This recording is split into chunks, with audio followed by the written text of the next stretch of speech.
comes to awards, people want to pollute this industry of recognizing people with awards by asking the people nominated to pay for being recognized for the hard work they do. Creating content is hard work, guys. So there is no money attached to you receiving the award, other than the fact that people will have to vote for you. But there is nothing. If we give you an award, it's not because you paid for it.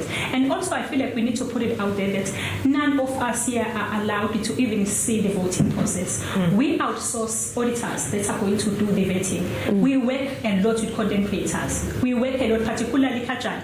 You might take a picture with someone who sees you in Gateway and that person is nominated. And when the person does win, it looks like there was something that we did. At the moment, we are speaking with Suzanne. Suzanne has multiple nominations. She's been nominated.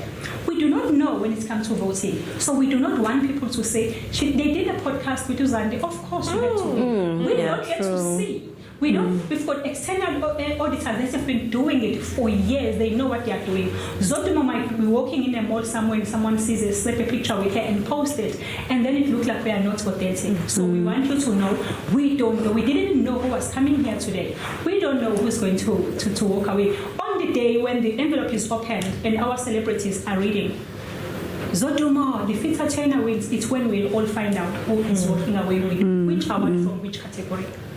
Yeah, beautiful. Now, ladies, from